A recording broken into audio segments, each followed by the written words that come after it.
Ladies and gentlemen, there is but one reason we do Cordkillers as a show. It's because we like to watch stuff.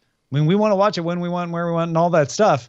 But once you watched it, the fun of it is talking to people about it. And that's why this show exists. Spoilerin time. I'm Tom Merritt alongside Brian Brushwood, and we got some things to spoil today, Brian. Heck yes. Where do we begin? Should we dive into the latest in the... We'll begin at the end with Justified. Before that, we'll do Westworld and Doctor Strange. But we start, as you were about to say, with... the movie draft! What? Movie draft. Rebels. The movie draft. Hey, man, so we agree Justin Robert Young pretty much has no chance, right? Why? You saying that because $85 million from Doctor Strange isn't enough? Well, Inferno totally tanked. Doctor Strange is doing fine, but, it's probably on track to make 240, maybe 250, right? Yeah. Allied, La La Land, and The Great Wall put together ain't going to hit another 250. Oh, right. And we should mention, if you're like, wait, La La Land, whoa, when did Justin get La La Land? Dark Tower got moved. Yeah, no, that was sort of the nail in the coffin for that, right?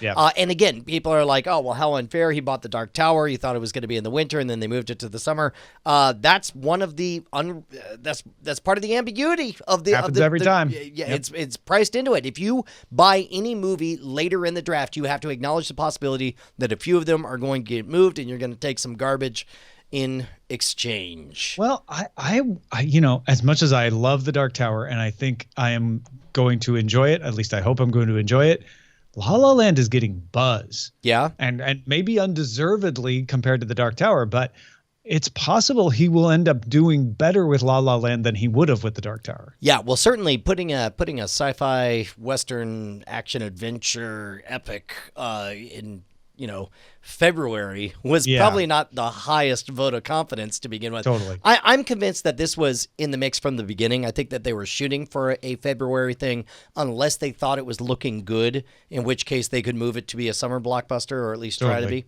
That's what I figured. Well, listen, that is not the headline for me. The headline for me is that Trolls came out and made $46 million, which for me is like, that's gravy. That's what I needed. Yep. So I guess we'll call Trolls probably on track to do what, 80 or 90 million, maybe break 100. I think it might get, what I'm thinking is it might get 100 because I think it doesn't have a lot of competition next week with Arrival. Arrival will do well, but it's not in the same market. So I think more people will come back and see Trolls. I can see it definitely breaking 100. Yeah, hopefully. Man, in the meantime, of course, you're the one to beat. We'll see how it goes. But all right, I have to let someone into my house. Oh, right on. So in the meantime, I'll be right back. Why don't I do a little bit of triage? Triage, of course, is our opportunity to read your emails. We got an email from somebody whose name I managed to not put in the email because I'm not very good at copying things.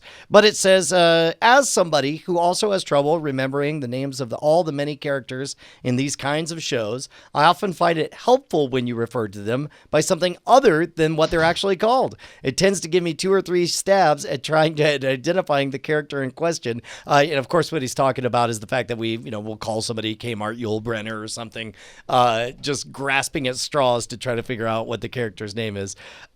If you're going to start using cheat sheets to know who you're talking about, please publish a link in the show notes /YouTube description so I know who's who as well. Should I try to sound less self-serving by mentioning that I'll probably also help other viewers too, or that it'll also help other viewers? Keep up the good work. Love the show. Person whose name I cut off. Yes. I love this because for every action, there is an equal and opposite reaction. And so, sometimes it's helpful for us to just describe the person by their attributes for others like us who can't remember them.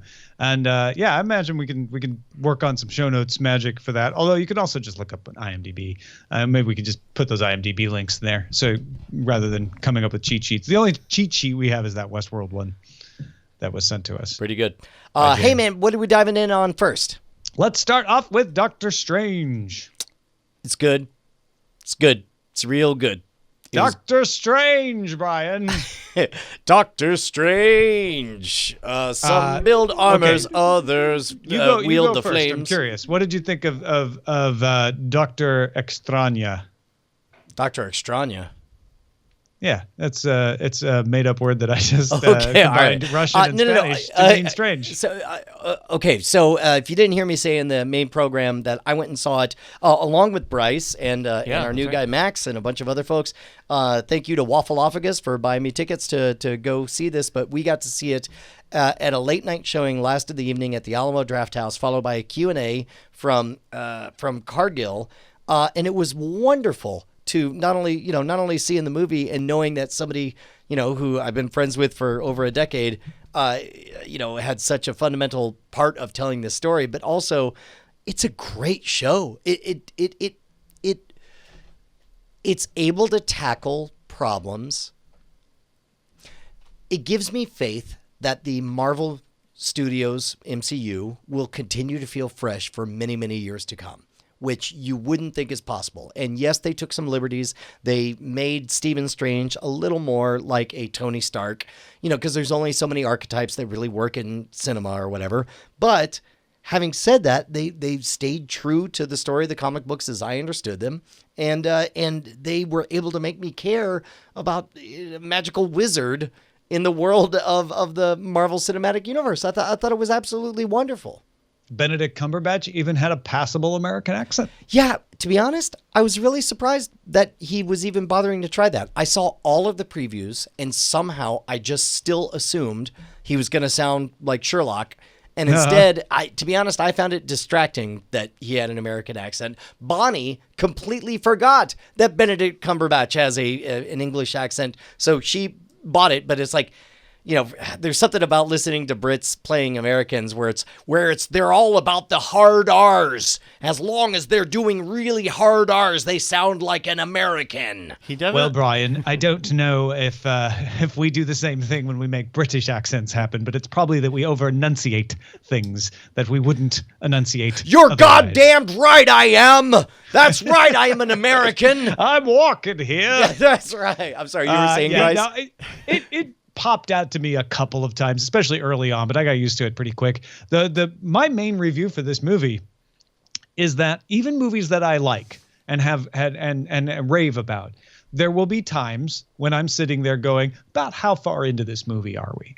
Like I feel like we're in the second act, and I'm kind of timing it out to see how much longer we go. That did not happen in this movie. Yeah. I was absolutely swept away. And only two other Marvel movies have done that for me. One was The Avengers, the first one, not Age of Ultron. And the other was Guardians of the Galaxy. Both of them, I lost my sense of time. And there are plenty of movies I like that don't have that happen, and I like them for other reasons. But my premier mark is if I forget that I'm watching a movie, then that is high up on my list. And this did that for me. So, to my absolute shock and surprise, this was the first movie halfway through I thought, man, I really wish I was watching this in 3D. I saw it in 3D. I never expected to have that thought.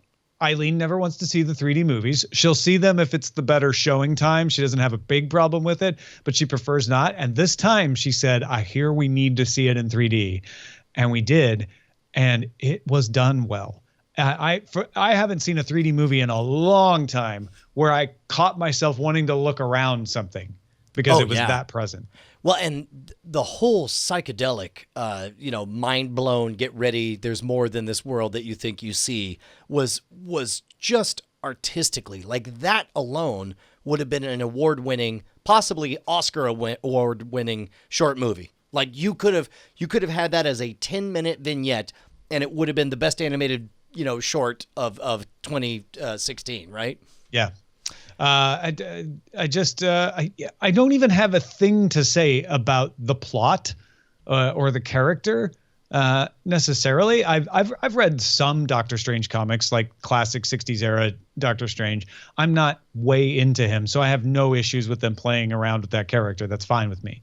But I loved the way they took a skeptic, a scientist, and put him in a mystical world without beating me too much over the head of, well, you just have it. You just need to let go and accept things. It was there, but it was an internally consistent mysticism, I guess. Sure, but on top of that, they also set up a set of rules, and they did a great job of the movie ends with a kick-ass action sequence that we don't have a context for. It's only after the movie's over that you think back to the original 5 to 10 minutes and go, oh, I get what happens.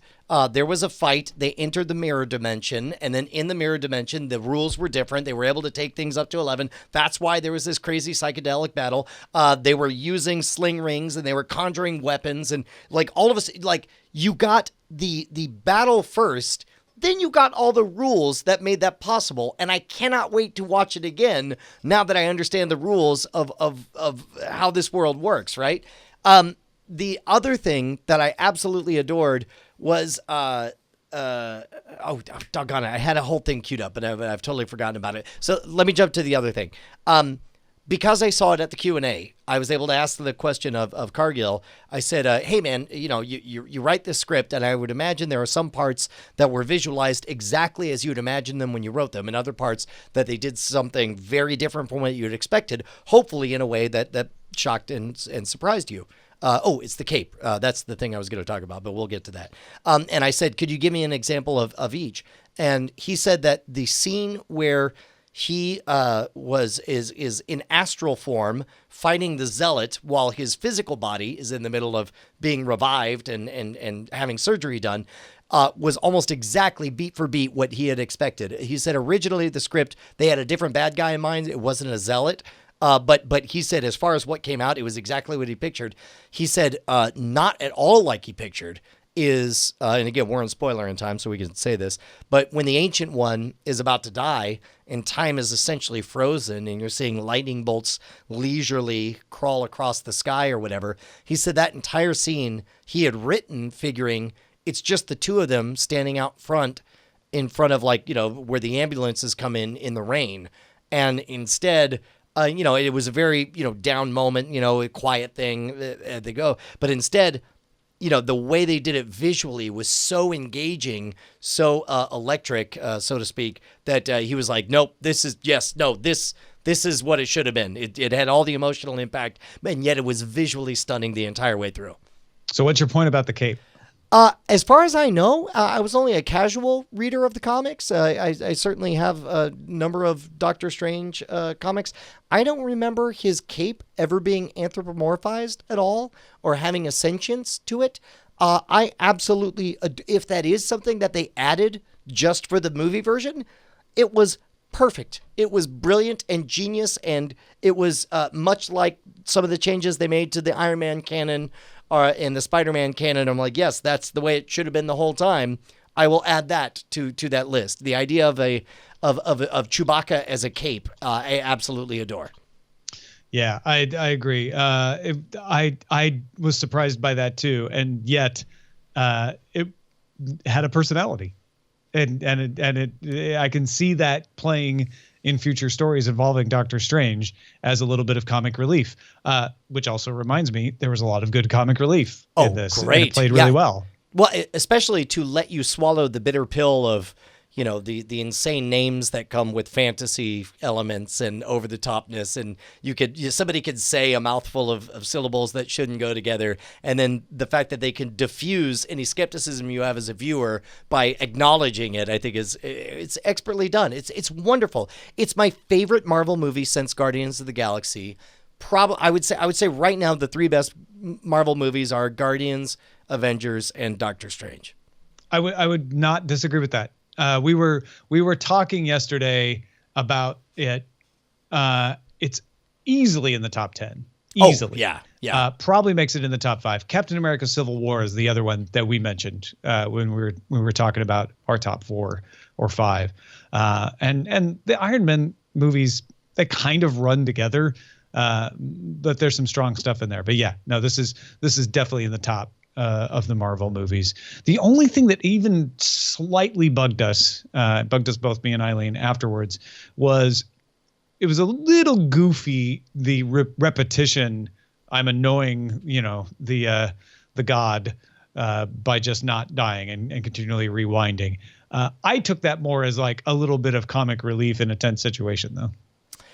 Wait, so you felt like it kept on going beyond the point you're like, oh, It was I a little get it. hokey. Got a little hokey, yeah. Well, yeah, but yet also it fit within the rules.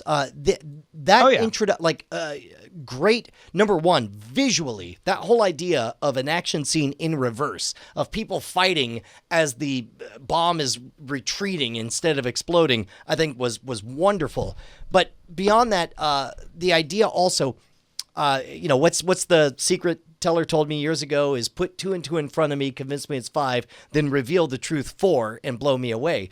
That happened. Like they said several times, this is a dimension beyond time, and that's why humans will be immortal and all that. And you think about it in terms of like, oh well, they've got this thing and we don't, or whatever. But then with the eye of, I forget what it's called. I want to say Agamemnon, but it's not. That's exactly where my brain whatever. was going But Agon, whatever. Egon. Egon's eye transforms time, and the fact that he brings it in there and then all of a sudden it's like, oh shit, a two-way street. Of course. Agamotto. Why did I not think of this?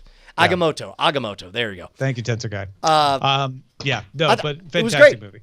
Yeah, had a great time. Although particle effects CGI bad guy was a little bit 1998, very Lawnmower Man looking to me. See, that stuff never bothers me. Oh, really? Yeah. Maybe it was better in 3D even. I don't know. Maybe not. Looked a little cheesy. Shall we move on to Westworld? Yes. Episode 6, season 1. We got a couple of notes here.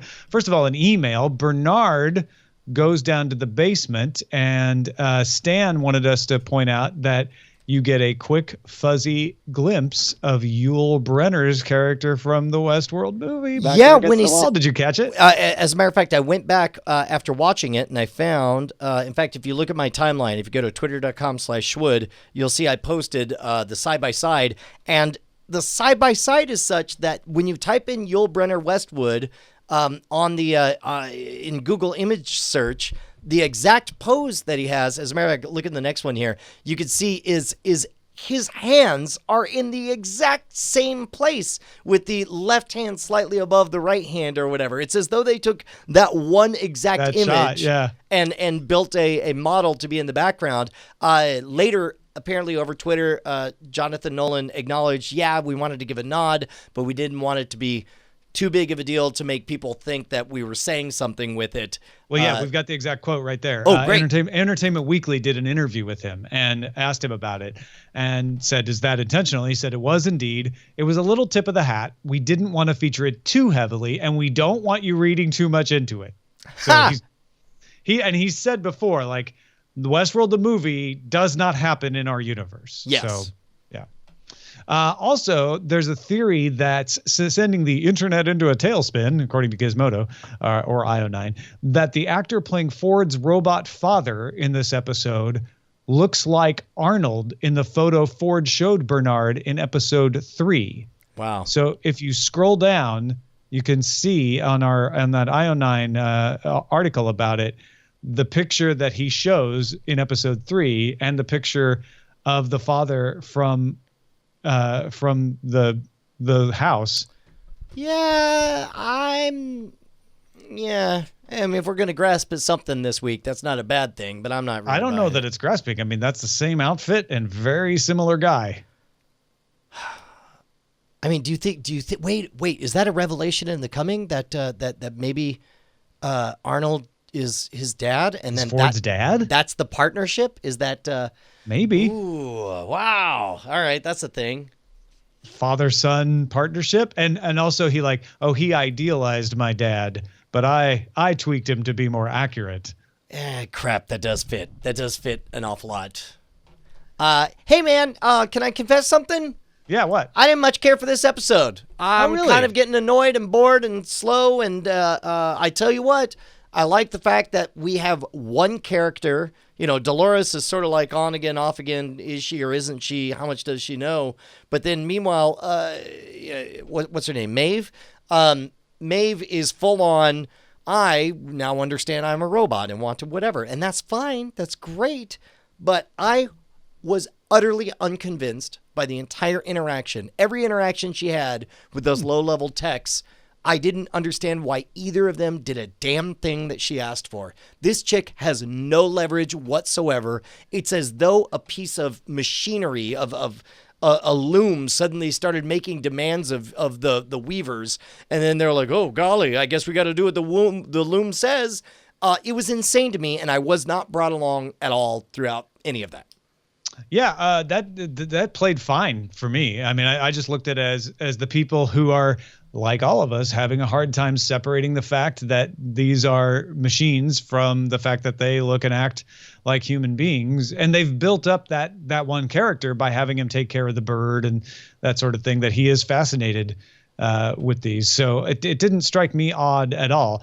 But I could see where if that doesn't play for you, that's a huge chunk of this episode that you're not enjoying. Well, it just didn't make sense because these are people who their full-time job is to understand that these are pieces of machinery. Yeah, but these are people who are techs that deal with things that are off, and they never get to go to the park and play with them. So that's why I look at it as these are folks who would like to see a little bit more of what these can do. Most of the time, they're just looking at them off. When one turns on suddenly, that's exciting. Look, I believe these people could be manipulated.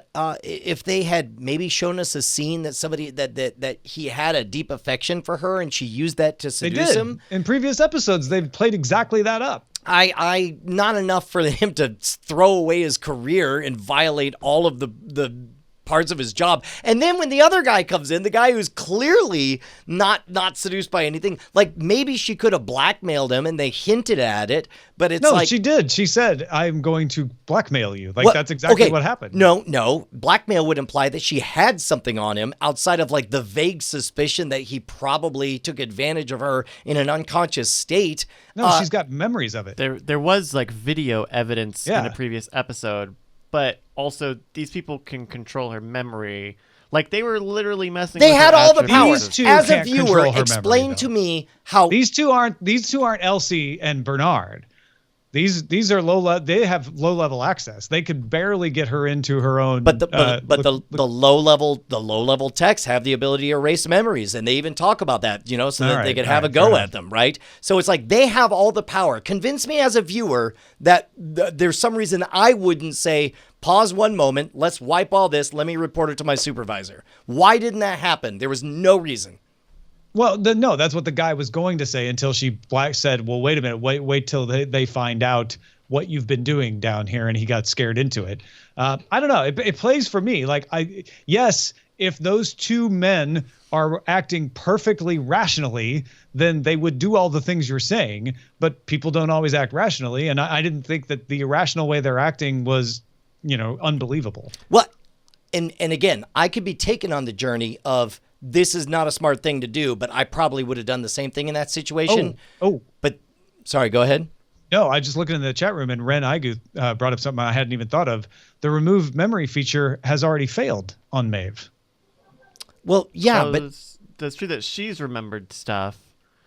I think an interesting point would be, even if they erased her memories, they have the new what is it, the thing where they have residual memories. Yeah, the reveries. And I bet a part of this being folded into it is that if they turn her off and they report her or whatever, they will, like, the actual techs will go in and look into the memories and see this evidence or find out that there is some weird, like, there are a lot of places where breadcrumbs could still be. Sure.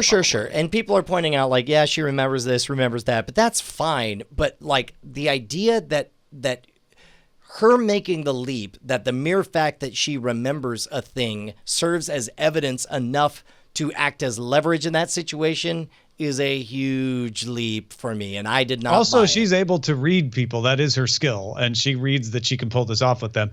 It's a huge leap for you, and I get that. So this whole thing takes out a third of the episode for you. Well, and again, it doesn't ruin it. It's just I'm giving it a pass, but now they're operating on credit rather than on dividends. It's like and likewise, I don't know.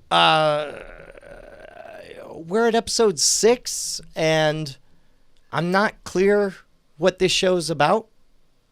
See, I feel the opposite. I feel like we're finally getting what this show is about. Like it was unclear for the first 3 episodes, and I agree with Ionine on this one, where I was starting to settle into, well, maybe this just isn't going to have a clear plot, and it's about, character exploration and the meaning of humanity, and I'm fine with that. Now I'm starting to realize, and this episode continued it from last episode, Ford is up to something. There's a mystery around Arnold, and now we've realized that Boss Lady has been leaking information out to the satellite for some reason. The only thing we didn't get is any advancement with Billy and Dolores' story, but that may not even be on this timeline. We're still unclear on that, but it's starting to be, the story is, what is Ford up to? Who was Arnold? And why are the shareholders leaking information and on purpose from the park? That, I think, gets to my crux of my problem that I'm having up to this point, is that everything that happens, I assume, is a big deal because everybody's acting like it's a big deal, but I don't know what any of that means. You tell me that information's been leaked from the park, and my question is, wow, that sounds like it might be bad or good or... question mark? I don't know. I mean, if you have a proprietary park that can emulate humans, you probably don't want your competitors getting hold of that, right? I still don't know if the guys doing the park are good guys or bad guys. I don't know if this is the Empire or the Rebellion. You know, one thing Star Wars was able to do real clearly, show me a big imposing empire hunting down an undergunned rebellion. I understood in the first 10 seconds of that movie who the good guys were and who the bad guys were. In this case, am I rooting for the robots? Because the robot, I just watched one robot kill a dog. What makes it interesting to me is I haven't been told who the good guys and bad guys are yet. That's way more interesting than if it was black and white. Well, I mean, at some point you have to know who you want to have win, right? I name one character that if they were shot in the face and were told they're totally dead right now, you would stop watching the show over. Billy, Dolores, and Bernard. Bullshit. Dolores gets shot in the face. Okay, you tune in next week. You asked me a question. I answered honestly. No, you would not stop watching if any of those got shot. I took the leap of liberally interpreting your question because I don't ever stop watching any show because they shoot someone in the face. I'm still watching The Walking Dead. Sure. But those are 3 characters that I would be very upset if they were killed and taken out of the story. Okay. I kind of care about Bernard. I kind of care about Dolores, and I think that's it. You don't care about Billy, huh? All right. Wait, she's the one that's like hot on the case. Billy is the guy. James Marsden. I can the never guy. remember. Yeah. I mean, the problem is I started to care about him, and then they told me, well, he's got a new backstory now. So I'm like, well, should I not? No, he's a human. He doesn't have a new backstory. Oh, Bill. Sorry. We're talking about Always Sunny. The guy from Always Sunny. Yeah. Look. Let me look at the. Yeah, see, I was thinking of Teddy. Yeah. See, this is why we have the sheet. Thank you. Yeah, no, I kind of care about them. Any of them could die, and I don't feel like much would change. And the mere fact that we're 6 episodes in, and I feel like everybody's expendable, and it wouldn't really alter my opinion of the whole story. What about the Man in Black or Ford? Do you think they're expendable? Yeah. Totally, 100%. Oh, dude, I'm counting on Ford. There's no way they're building a franchise that's meant to go 5 to 7 years or whatever they're talking about. That they plan on Anthony Hopkins. Well, okay, being there for the whole ride. At some point Ford does die, but if he died right now, it wouldn't make any sense. Like Well, there's a lot left to play out with him. No, because And he Man dies. in Black. The he Man dies. in Black is on the quest. You can't kill the Men in Black. Yes, you could kill any of them because apparently I don't know. If you say so, but that's not the way I see it. Well, it doesn't alter my. I will still tune in week after week, and the fact that they could literally kill any of them, and I will still tune in next week. That I will not have the reaction that the internet's had to on The Walking Dead with Glenn dying, and You all of a seem sudden, upset by this. I am. I've given them a lot of time. This is a story that is very, very strong on visuals. It's very, very strong on human elements. It's very, very strong on setting. It is extraordinarily weak on characters.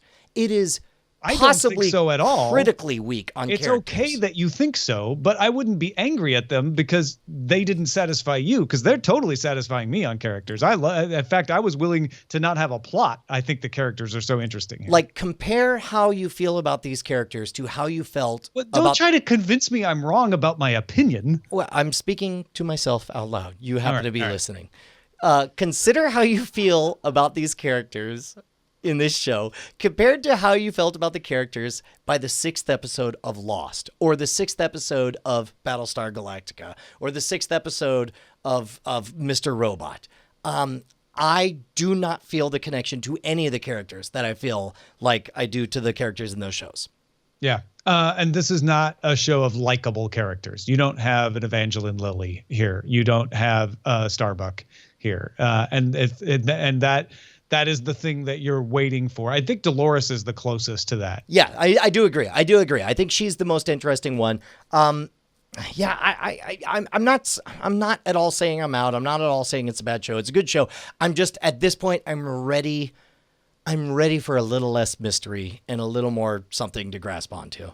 Yeah, well, that's why I really was happy about last week's episode, is that they gave us less mystery. They started to give us details. And I felt like this episode delivered along those same lines, not as much as last week, but still didn't set up tons of new questions, except around things we were already wondering about. So yeah, there's a question about why did he build that family, but it was built by Arnold. And so it's like, oh, here's another detail about Arnold. So that's why I was satisfied by the episode. Speaking of which, how great was that scene where Maeve sees the promotional video out in the front of the park? That was fantastic. I mean, yeah. Especially because you know that, like, that was so true to life, where you would have an old video that's like, oh yeah, we shot that a year ago, so some of those storylines aren't still in play anymore, but it looks good, so we'll leave it in the lobby. Yeah, totally. Yeah.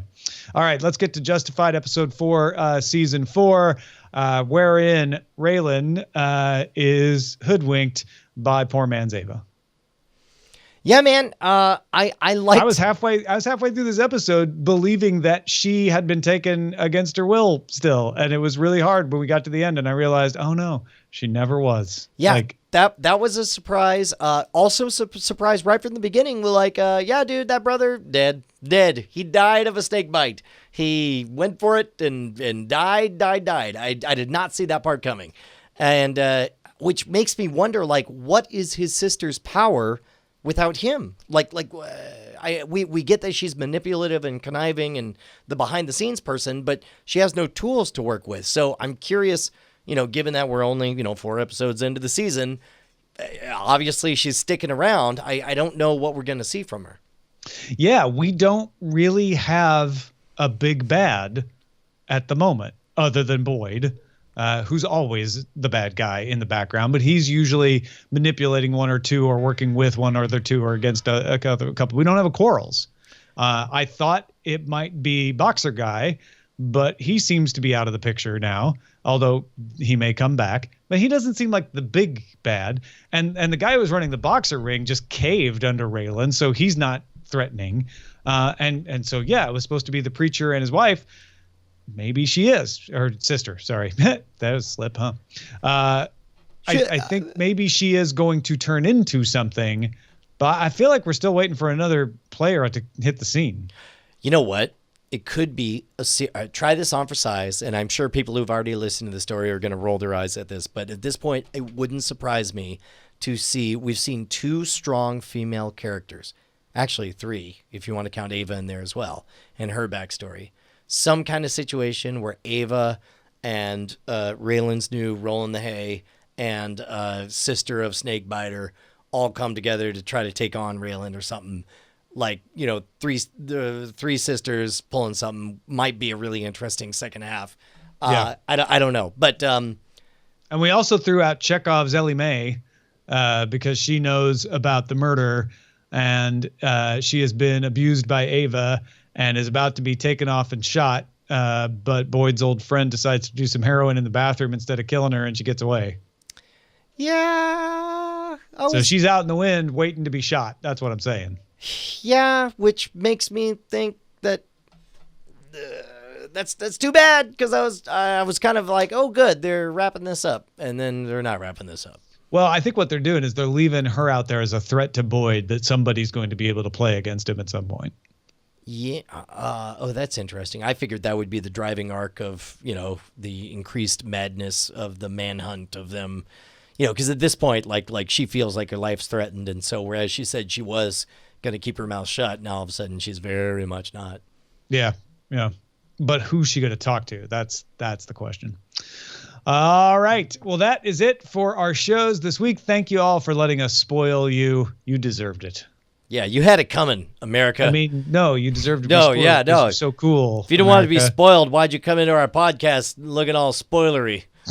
Did you see the way she was spoiled? Oh, yeah, all right. Now you made it specific. It became weird.